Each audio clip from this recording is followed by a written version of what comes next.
Good morning and welcome back to the Vision Alignment Show, where we talk about having our core beliefs, our core values, and our core strengths aligned with our vision. That is why we have these conversations, to understand that it's important for us all to realize that. Now, our special guest coming on today is someone that knows a lot about having his core beliefs, his core values aligned with his vision. He is a Vistage Chair, and we're going to talk a little bit more about what that means here in a minute. But without any further ado, here's our friend, Artie Isaac. Good morning, Artie. Good morning, Brian. It's good to see you this morning. Thank you so much for being on. Thank you. This is great. So, Artie, I want to ask one question right off the bat. When is the first time you realized you realized your vision? Oh, dear. It depends on what we mean by vision. If it's a plan or an ultimate view of a realized world, I don't think I've ever really had one. If it's a vision in that it's the way I see the world, I think that's come into a better focus just over the past 10 years. What about your vision for a future state, a future where you want to be? I'm not much of a planner. And so as a result, for me, my vision of a future is of a future that is continuously unfolding in the present moment.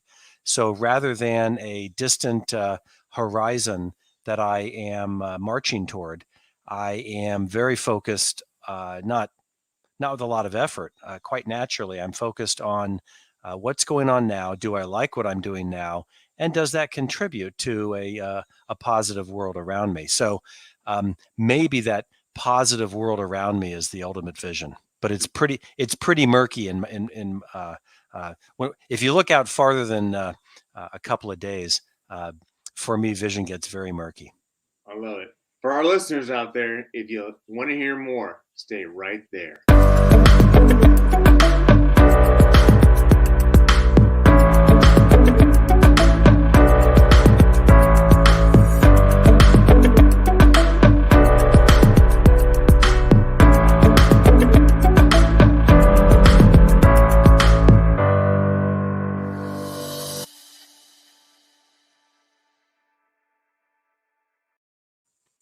Welcome back.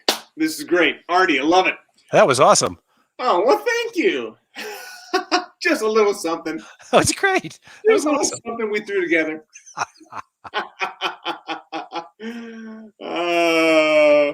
Anyway, so tell me,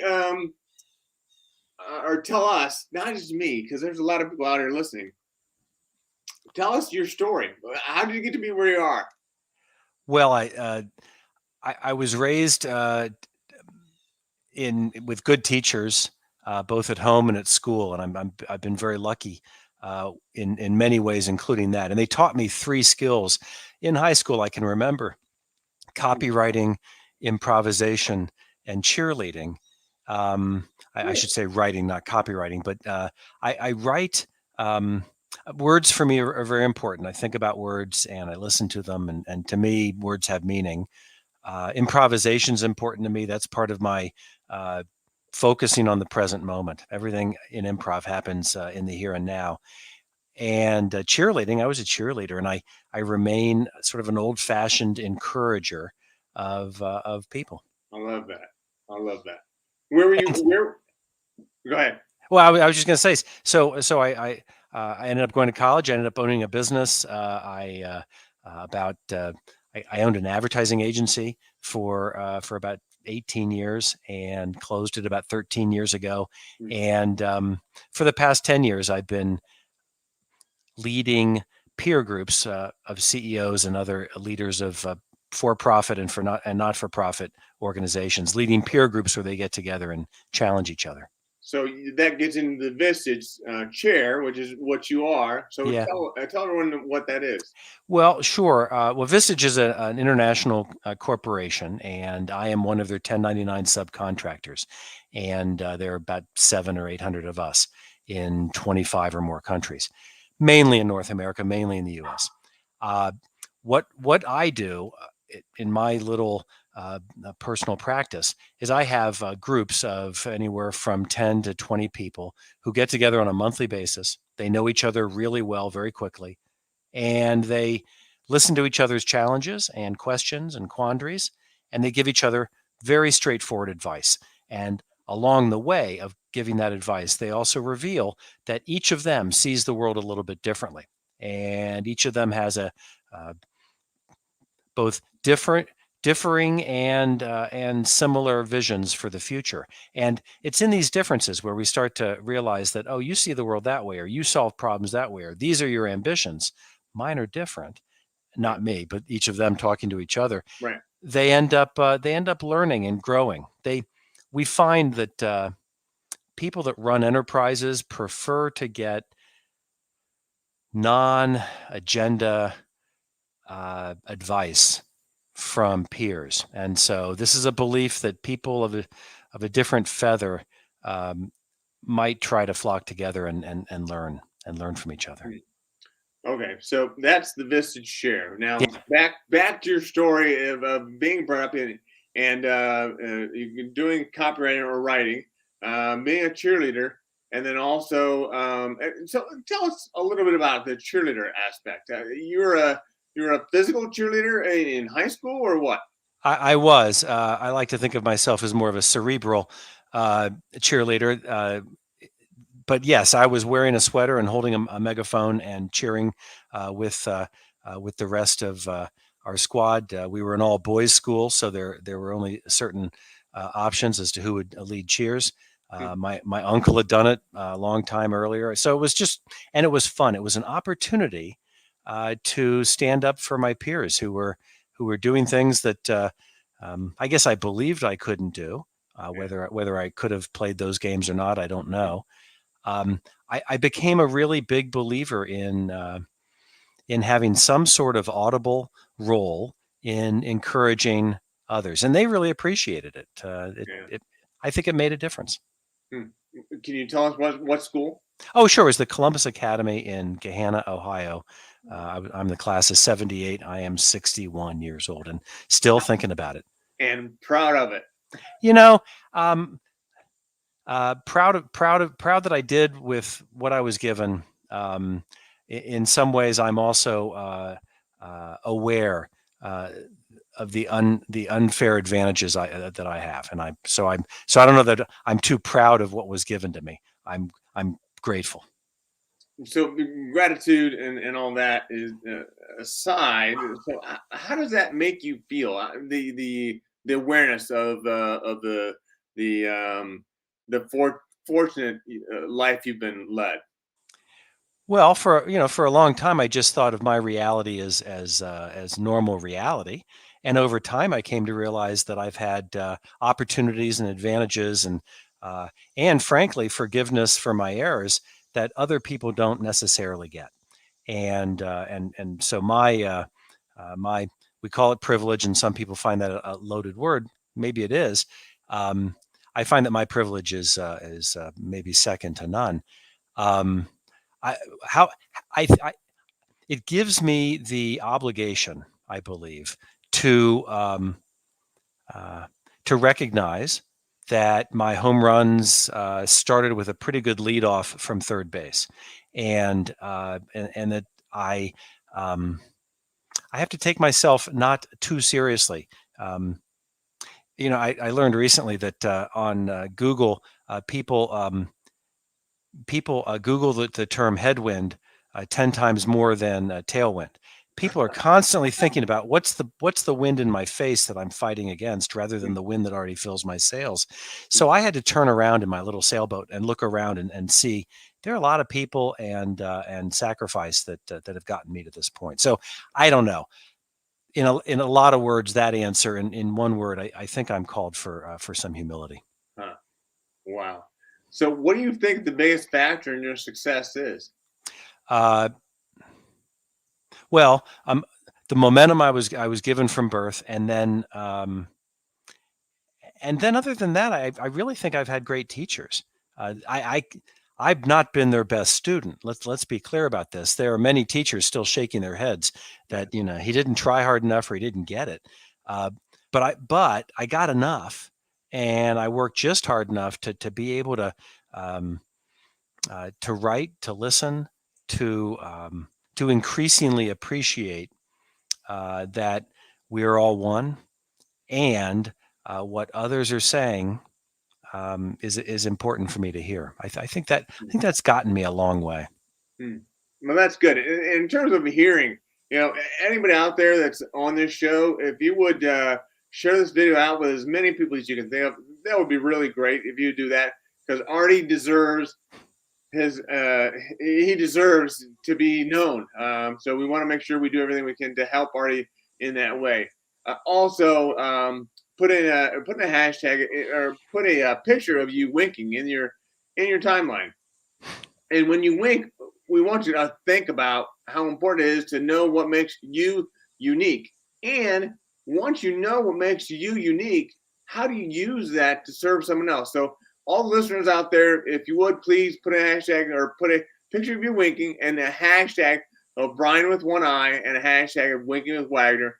Then you're going to be entered in a raffle to win a free copy of my book. So there you go. Awesome. Yeah, thank you. Did I ask you this already? I'm losing my place. What's the next level of your success look like? That's a great question. So I'm at a point in the life cycle where I do not seek to be better known, and I do not seek to grow my my commercial practice. I think the next stage for me is to narrow the number of people who know me, and to write more poetry. I'm writing poetry. I started a couple years ago, and for me, success is service to my family and my community. But eventually, my ultimate goal is to have somebody ask, "Didn't he die?" And if I'm still alive or dead at that point, to me, it either is fine. You win. I win. So, is this poetry you have? Is it something you share with people? Oh yeah, I have a couple of books. I have a book called "Throw Me a Bone: Poetry for Dogs." It's a book of poems for dogs, written for dogs, not about them. Really? Yeah. I'll send you a copy. And frankly, anybody who contacts Brian and wants a free copy signed by the author, I'm happy to send it to you. So everyone should let Brian know. And then also, I wrote a book last year called "Pandemonia: Poems in Seclusion." And it was a book of poems written pretty quickly following the shutdown of the economy. And then also, right now I'm writing a book much more slowly. It's called Cheerleading, a little bit of encouragement, and it's a variety of. It's a book that I'm writing for my children to read when they're 50. It's there's a time where you start to wonder: is your vision, are your beliefs and your values getting you to your vision, and is your vision still worthwhile? And we have to check these things every once in a while, and I want to write a book for them to read when they're in that moment. Well, that's awesome. So "Throw Me a Bone," is that the right scrolling underneath, is that right? Yeah, "Throw Me a Bone," that's it. "Throw Me a Bone," poetry for dogs. It's available on Amazon, but a free copy through Brian and the Vision Alignment Show to anyone who will send him their postal address, because I've got to mail it somewhere. That's awesome. I won't show up with it. What's the second book you mentioned? It's called Pandemonia, and Pandemonia. Pandemonia. It's I think I made up the word. Podomia. Pandem. Onia. Yeah, you did make that word up. Let's see here. So, I'm gonna scroll this one across the bottom, and let's see. Does that look right? It is close enough that if anyone ever puts that in Google with my name, they're going to find a book. That's not spelled right. No. PNDEMOIA. Yeah, I put it in chat. Oh, okay. Okay. All right. Anybody can find anything by looking for poetry for dogs. Well, you've just given us something new here. This is poetryfordogs.com. My books are listed there. Oh, okay. So, all right. Well, we're gonna make a change to that. So, but I want to encourage your listeners to contact you and get a free copy. I am the world's most money-losing bookstore. I'll send a book to anyone. Oh, that's very, very nice of you. Very gracious. Oh, wow. So you've got a lot going on. You seem to have so much going for you. But what are some of the obstacles or challenges you're still working on?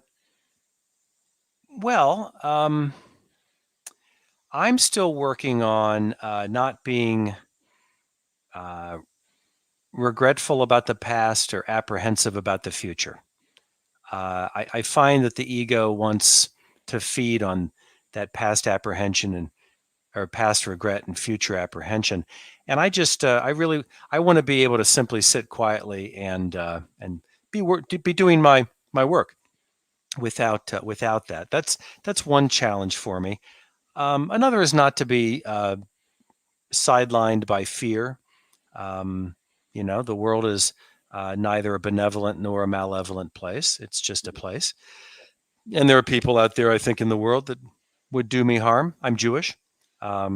And so I have some experience with seeing people that don't want me to even exist. And so, yeah. And so, but for me, what's the challenge? The challenge is simply not to be sidelined by fear.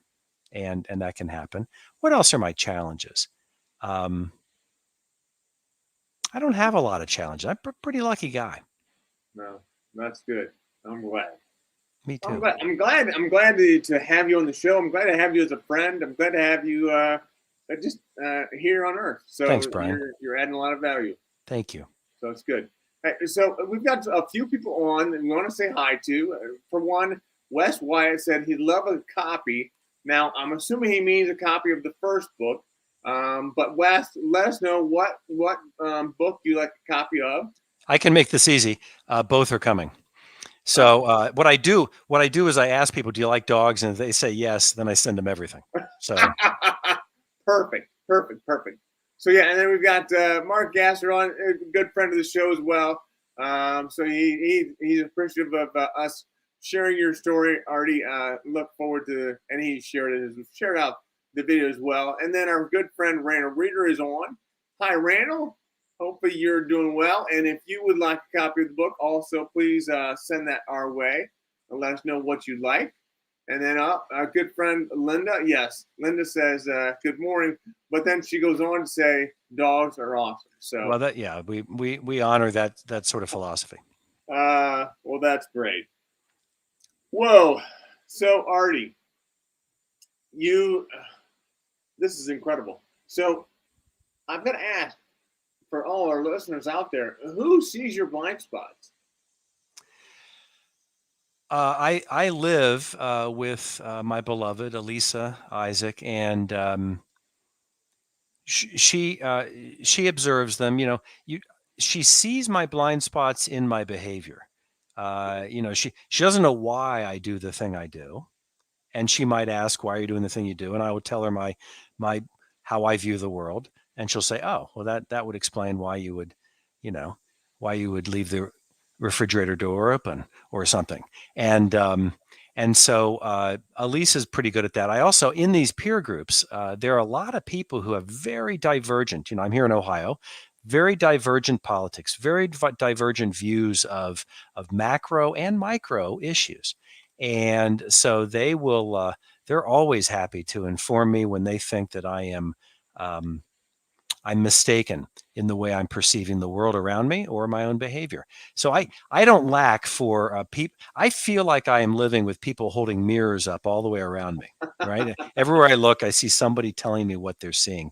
Started with my mother. She was very keen on telling me what she saw and asking me if indeed, because I hadn't shaved, was my career over. Moms are good at that. Yeah. Awesome. So we have a few others here. Jess Tofield says he loves your definition of success.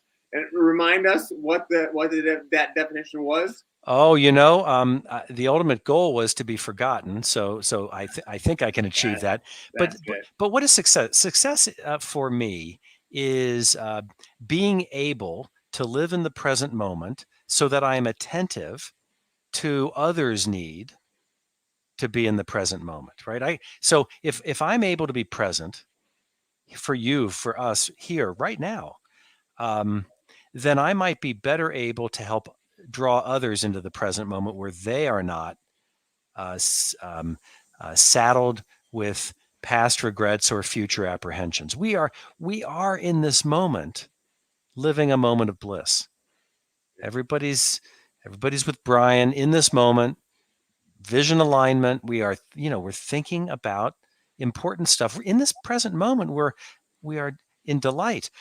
If we think about what happened last night or yesterday or just even moments ago, or maybe what I got to do later today, that's when we get worked up. So my vision of success is for me to remain in the present moment well enough that others might join me. That's good. That's good.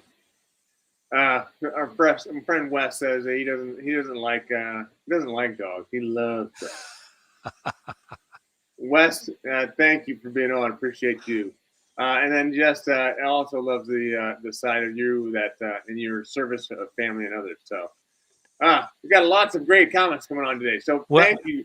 Yeah, and I would just say to Jess, with regards to service to family and others, I'm sort of finished serving myself, and not because I have taken some sort of vow of discomfort. I'm comfortable. There's not much else for me to do for myself. The Amazon truck has come often enough that everything is finished. And so, they say that when you're saddled by fear or self worry or doubt, helping someone else is the fastest cure, the fastest antidote. So yeah, it's the fastest cure, fastest way to happiness, right? So tell me, Artie, and tell us, how do you stay steadfast? Steadfast? Yeah. I don't. My friends ask me, my friends ask me all the time, what is it with you? And I say, I have a whim of steel. I believe deeply and am tremendously persuasive, frankly, because I've been trained to be persuasive. I am persuasive about what I deeply believe in, but everything I deeply believe in is for right now. So I have a whim of steel, and I acknowledge that. I am steadfast. I have ethics. I have morals. I have a document that I call my handshake document. I was taught this by someone else, but if you shake my hand, with that handshake come a series of promises. And those promises are the implied meaning of the handshake. And it's one page, and it says, this is what I stand for. And I'll throw that in with the book to anybody who asks for a book. But I find that constant reminding that of myself that what I do matters. It has effect on other people. Mm-hmm. It's important that I remain steadfast to my intentions. I think that's what it is, Brian. Thanks for asking the question. What holds me steadfast is my intention. I was trained as an actor, and intention is everything. I was in a play once, and I remember I said to the director during a rehearsal, I don't know what to do with my hands at this point. And his name, Matt Slabaugh, he's one of my mentors. He said, "Oh, you don't know what to do with your hands? Well, then we haven't given you enough to do." And I've thought about that as a metaphor for living. when we don't know what to do with our hands, maybe we haven't been given enough to do. So I hold steadfast to having things to do. I don't watch TV. I don't drink much. I try to get sleep and exercise, and I go outside. So for me, remaining steadfast is to what I'm doing in the current moment. Wow, that's good. What do you do to recharge? Sleep is important. I'm not fully trained in how to get a good night's sleep. I find this. And I don't, we know what we got to do, and I don't need to give a sleep clinic to anyone. Everyone knows what we got to do to get good sleep, and I break those rules from time to time. And as a result, I don't recharge as well overnight. But I will say I go to bed when I'm tired. That can be 8 o'clock, 8:30, 9. Could be as early as I like, and I wake up as soon as I have a smile. And today it was 5. So I recharge by not waking with an alarm. I think that's helpful for me. What else do I do to recharge? I meditate. I learned transcendental meditation when I was 15, so 46 years ago. Wow. About a year ago, I changed. After 45 years, I changed my practice to a mindfulness practice. So I meditate once, twice, maybe 3 times a day. What else do I do to recharge? I write. I find that when we talk about what recharging is, I think that naturally our brains ruminate on a topic, maybe a negative topic. Often we run ourselves down, or we run down other people, whether famous people or just people in our midst. For me, recharging is erasing the whiteboard in the brain. It's a way to take the dirt off the board. And so for me, recharging is writing and journaling and meditation, because they help me clear my mind for a moment, so I can start with a clear board. I want to make sure that all our friends see this from Artie. In regards to the poetry, to give your address, your mailing address to me, and then we'll definitely get you that. So thank you for that answer on the recharging. Sure. So tell me, you must be a voracious reader.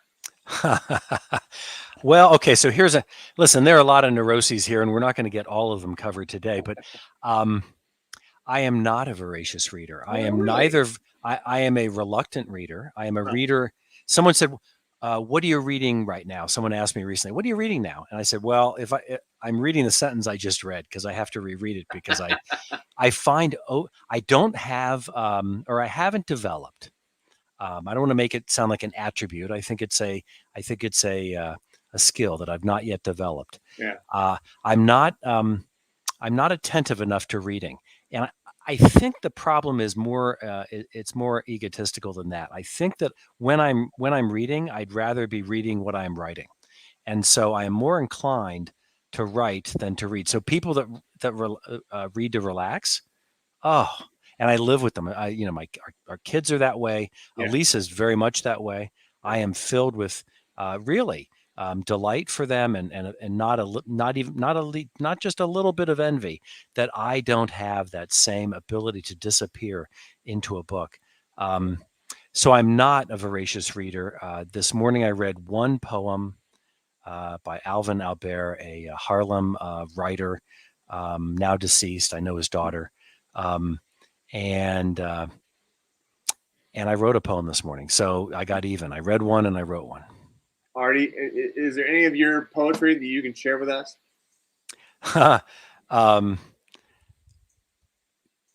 Yeah, absolutely. And when I face such a question, I wonder, okay, so should I choose something that sells books or does the opposite? Right? I mean, it's possible that it does the opposite. But what I'll do is a very recent poem, not this morning's, but one that I wrote just about 2 weeks ago, and I've been editing, is called Silice. And a silice is, I'd never heard of this before. I had to look it up for this poem.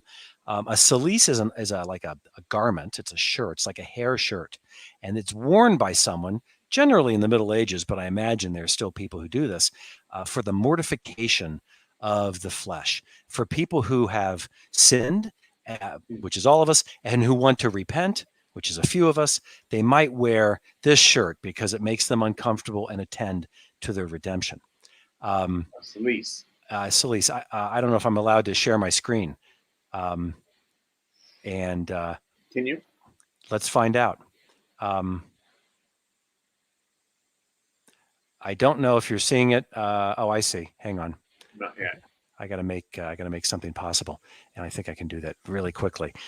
So I wrote this poem, because I overheard Elisa on the phone one day. She was talking to somebody we'd never. No, I can't do it without quitting. So I'm not going to do it. I'm going to maybe drop it into the into chat, which says chat with hosts and other guests. Maybe that'll allow people to see it, and maybe not. Unfortunately, it doesn't have the line breaks. Here you go. This is called Celise. If you just listen to it, Can I post it? Because I have it now. So I've copied it out of the private chat. And no, that wouldn't be good. What I'd rather do is send you a photo. Oh, okay. So I'm just gonna. Which would you rather do? You want me to send you a photo and we see what happens? No, just you can read it. That's fine. Okay, great. The page breaks in the chat are messed up. So, Celise. The few who know me here might say he is a local poet.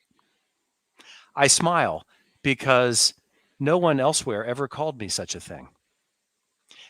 Days ago, I overheard Elisa on the phone with someone we have yet to meet. Yes, I am married to him, she said, answering a question. Yes, I am married to the poet, to the repeated question. Yes, again, slowly. I am, lifting her gaze heavenward, the back of her wrist to her forehead. The poet's wife. Then silence. What does it mean to be the poet's wife? It sounds a burden. Haircloth, ink stains. So this poem sounds deadly serious because poetry does, but it isn't. It just made me laugh because I thought, you're not the poet's wife, you're Elisa. And but the way she said it was like, we're on the run from the law. She made it sound like it was really a burden. What does it mean to be the poet's wife? It sounds a burden. Haircloth and ink stains. So that's Celise. It's a new poem from a book not yet published called Cheerleading, and we'll see if this book ever comes out. I love it. Artie, this has been phenomenal. I so appreciate your time this morning.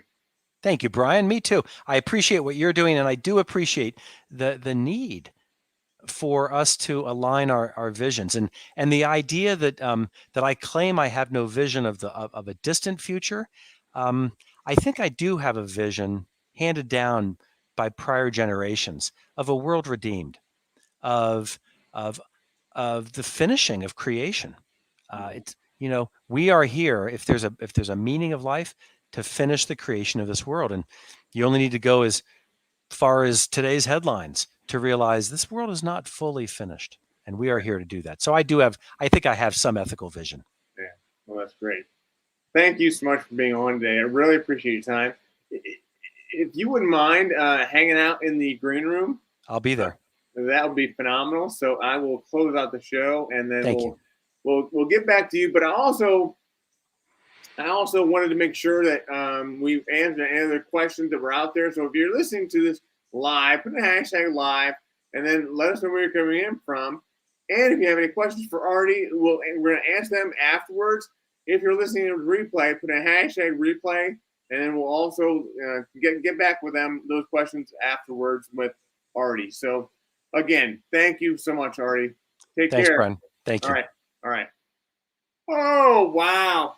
What a great show. That was totally unexpected. I mean, I didn't know so much about Artie, and hopefully you've gotten to know Artie very well through all this. So incredible. Tomorrow, we have another great show coming up. Look forward to that. Hopefully you can join us. We're going to have a great show. It'll be at 10 o'clock tomorrow. And if I had the name of our guest in front of me, I would give it to you. And I think I might have it with me. Let's see. Oh, it's Dan Thurman. Oh, my gosh. Dan Thurman is a great entertainer, a great speaker. He'll do a phenomenal job. Looking forward to having him on tomorrow. If there's ever anything else that I can do for you, please let me know. And by all means, keep one eye on the road. Bye.